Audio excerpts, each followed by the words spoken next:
A few years ago, I decided to hike a remote trail in the national park that I had heard so much about. The trail was known for its breathtaking views and was less crowded than others, making it an ideal spot for solitude.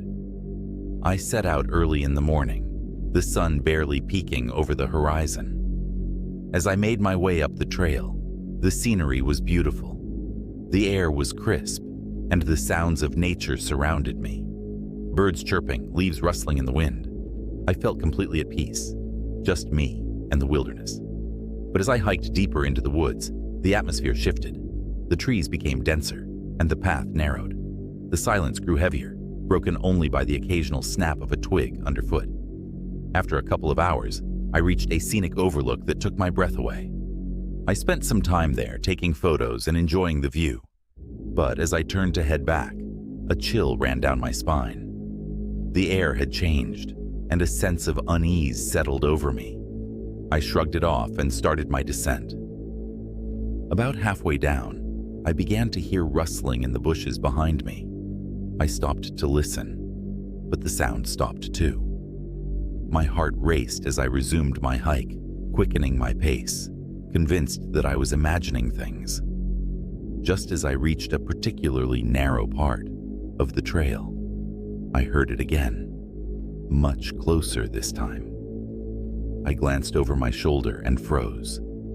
A figure emerged from the trees, a man dressed in dark clothing, his eyes fixed on me. Panic flooded through me as I turned and sprinted down the trail, my legs pumping with adrenaline. The rustling behind me intensified. He was following me. I pushed myself harder, the path growing steeper and more treacherous. I could hear him gaining on me, and my breath came in sharp gasps. I dared not look back again, but I could feel his presence, like a shadow closing in. The thought of being caught sent waves of terror crashing over me. As I rounded a sharp bend, I spotted a small creek up ahead. Without thinking, I leaped over it, hoping it would slow him down. I could hear his footsteps splashing in the water behind me, and my heart sank. I needed to find a way to lose him. Frantically, I searched for an escape. To my right, I noticed a thick patch of trees and underbrush. Without hesitation, I veered off the trail and dove into the dense foliage. I crouched low, trying to catch my breath and listening for any sign of him. The forest felt alive, the sounds of birds and wind drowned out by the pounding of my heart. Time seemed to stretch as I waited, my mind racing with fear. I could hear the man's footsteps approach the trail, and I held my breath, praying he wouldn't find me. He stopped near the creek, muttering to himself in frustration. I could see his silhouette through the branches, searching the area. Minutes felt like hours, but finally, I heard him walk away, the sounds fading into the distance. I waited a little longer, unsure if it was safe to move. Once I was convinced he was gone, I carefully made my way back to the trail, my heart still pounding. I hurried down the path, not stopping until I reached my car. Once inside, I locked the doors and took a moment to breathe. The adrenaline coursed through me, and I couldn't shake the feeling of being watched. I glanced back at the trail, wondering if I would ever feel safe hiking alone again. That day became a cautionary tale for me. The wilderness, while beautiful, can hold hidden dangers. I never returned to that trail, and every time I hike now, I'm reminded of the thin line between adventure and fear, and the shadows that can lurk just out of sight.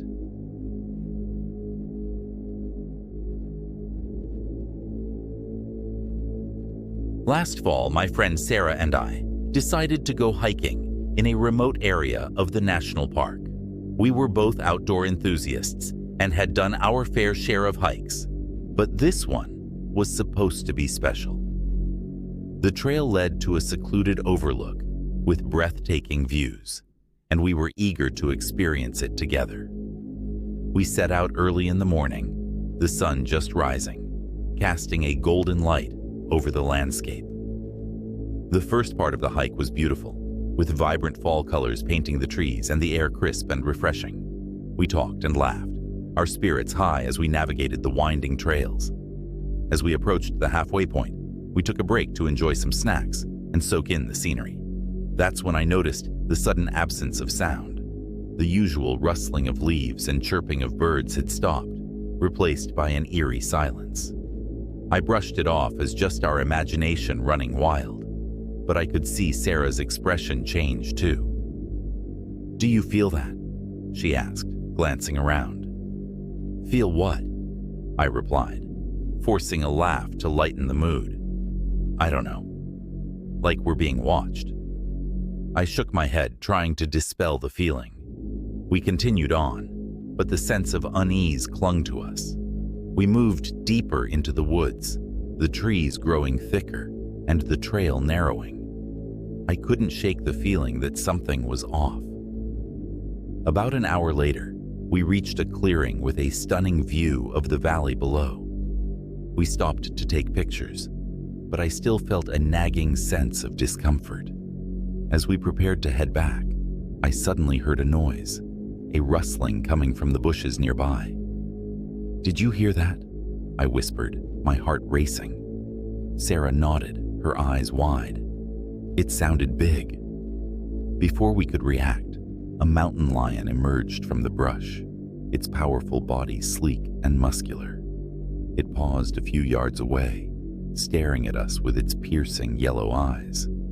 My breath caught in my throat. I had heard stories about mountain lion encounters, but seeing one in person was terrifying. "Back away, slowly," I whispered to Sarah, trying to keep my voice calm. We began to inch backward, but the lion didn't move. It was as if it were sizing us up, deciding whether we were worth the chase. "Should we shout? Make noise?" Sarah asked, panic creeping into her voice. "No. That might provoke it. Just stay calm." I tried to keep my composure, but my heart raced as the lion took a step closer. Suddenly, it let out a low growl that echoed through the clearing. My instincts kicked in, and I grabbed a nearby stick, holding it up as if it could somehow protect us. We were trapped with nowhere to run. The lion seemed to sense our fear, and I could see its muscles tense, ready to pounce. In a moment of desperation, I remembered what I'd read about dealing with predators. "We need to appear bigger," I said, raising my arms and yelling as loud as I could. "Hey, get out of here!" Surprisingly, the lion hesitated, its eyes flicking back and forth between us. I could see the uncertainty in its posture. I yelled again, louder this time, "Go away!" To my relief, it turned and bounded back into the trees, disappearing into the underbrush. We stood there, hearts pounding, unsure if we were safe yet. "Did that just happen?" Sarah breathed, shaking her head in disbelief. "I think so," I replied, still processing the encounter. We waited for a few minutes, listening for any signs of the lion returning, before finally gathering our things and heading back down the trail.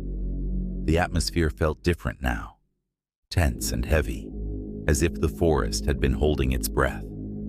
As we hiked back, we discussed what had happened, the adrenaline still coursing through our veins.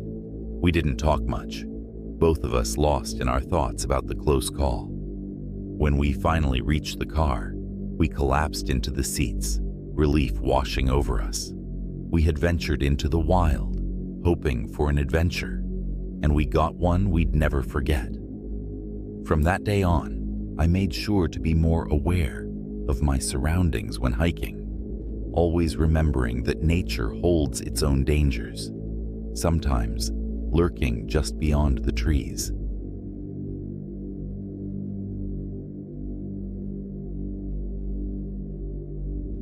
A few months ago, I decided to go on a solo hike. It wasn't something I did often, but I had a rough week and needed to clear my head. There was this trail deep in the woods, about an hour's drive from the city. Isolated, quiet. Perfect for some peace of mind. I had done the hike before, so I wasn't worried. I started off around noon. The forest was dense, the air cool, and there was a certain calm that I always liked. A few hours in, I noticed something odd. The woods were too quiet. The usual sounds of birds and rustling leaves had stopped. I brushed it off as the kind of deep stillness you get in the wilderness, but it made the hairs on the back of my neck stand up. Then, about halfway through the trail, I saw something I had never noticed before. A barely visible path cutting off to the right, overgrown and unmarked. My curiosity got the better of me, and I decided to follow it. It was probably just an old, abandoned section of the trail, I told myself. I could turn back if it got too rough. The deeper I went, the darker the woods seemed to get. The trees were closing in, branches reaching down like skeletal hands. I was starting to regret it when I came across an old, decaying cabin. It looked ancient, the wood rotten and sagging, the windows dark holes. The door was cracked open just enough to see inside. I should have turned back, but something pulled me closer. As I stepped toward the cabin, I noticed strange carvings on the door. Deep, jagged symbols, like someone had scratched them in with a knife. They didn't look like anything I'd seen before. Pushing the door open, I peeked inside. The smell hit me first. Damp, rotting wood mixed with something metallic, almost like blood. The room was small, barely lit, but I could make out piles of small bones scattered across the dirt floor. They looked like animal bones, but there were too many, too deliberately placed, like someone had been collecting them. Hanging from the ceiling was a bundle of feathers, tied with old rope, swaying slightly. The whole place felt wrong, like I wasn't supposed to be there. That's when I heard it. This low, guttural sound from outside, like someone or something breathing heavily. My heart stopped. It wasn't the wind. It was too deliberate, too close. I stood frozen, listening as the sound got louder, like it was right outside the cabin. I backed away slowly, trying to stay quiet. But the second I stepped outside, I heard it again. Footsteps. Heavy, slow, but gaining on me. I spun around, but there was nothing. Just the trees. But the footsteps kept coming, crunching through the leaves, getting closer. Panic hit me. I turned and bolted down the trail, crashing through the undergrowth, barely able to see where I was going. The breathing followed me, faster now, almost in time with my footsteps. It felt like something was right behind me, about to grab me. I didn't stop running until I reached the main trail, panting, my legs burning. But the moment I thought I was safe, I heard it again. Those footsteps, closer than before. I turned around one last time and saw a figure standing at the edge of the trail, just barely visible in the shadows. Tall, gaunt, and unmoving. It didn't chase me anymore. It just stood there, watching. I ran the rest of the way to my car without looking back. I haven't gone back to that trail since. Whatever was out there in those woods, it wasn't just a person. Something was watching me, and I have no idea what it wanted. But I know one thing for sure. I'm never hiking alone again.